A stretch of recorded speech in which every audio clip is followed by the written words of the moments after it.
Développer une offre performante de TER et amener les TER-GV jusque sur le littoral de la Côte d'Opale, raccourcir les temps de trajet, 1h15 entre Lille et Étaples, 1h30 entre Lille et Rang-du-Fliers.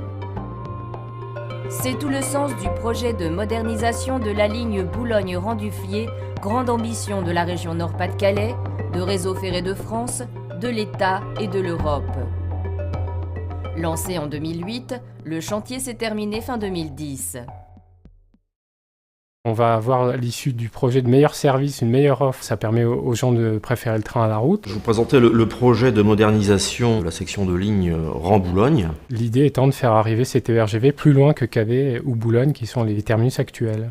Nous allons remplacer les installations de sécurité actuelles par un système beaucoup plus moderne qui permettra donc de fluidifier le trafic et donc de, encore une fois, intensifier les cadences de desserte voyageurs entre Boulogne et Rang-du-Fliers. Vous avez toutes les gares de l'axe qui sont mises aux normes actuelles, modernisées pour faciliter leur accessibilité. Donc c'était la gare d'Étaples dont le souterrain sera équipé d'ascenseurs.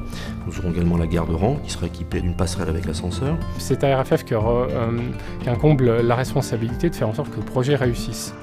Un projet classique d'électrification ? Pas tant que ça, car ici, on ne se trouve pas n'importe où et RFF a choisi de l'intégrer dès les études. Le littoral est un site exceptionnel d'un point de vue environnemental, à la fois riche et sensible. La baie de Canche, par exemple, est l'une des aires de repos préférées des oiseaux migrateurs. Le territoire traversé par la ligne est très particulier en ce sens qu'il est situé en littoral, avec des traversées importantes de zones naturelles, protégées pour les oiseaux principalement, mais aussi pour la flore. Remplacer l'attraction thermique actuelle, donc les trains qui fonctionnent au diesel, par des trains qui roulent à l'énergie électrique, donc plus propre. Ça, c'est du développement durable en soi, d'avoir des gens qui viennent prendre le train plutôt que la route ou l'autoroute. Le chantier s'est mis au diapason.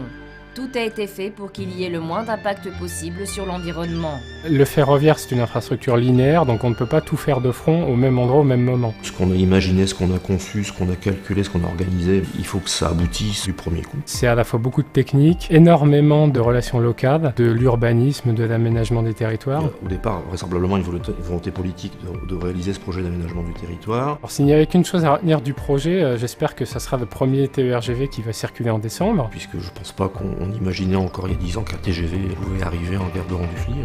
Plus de trains.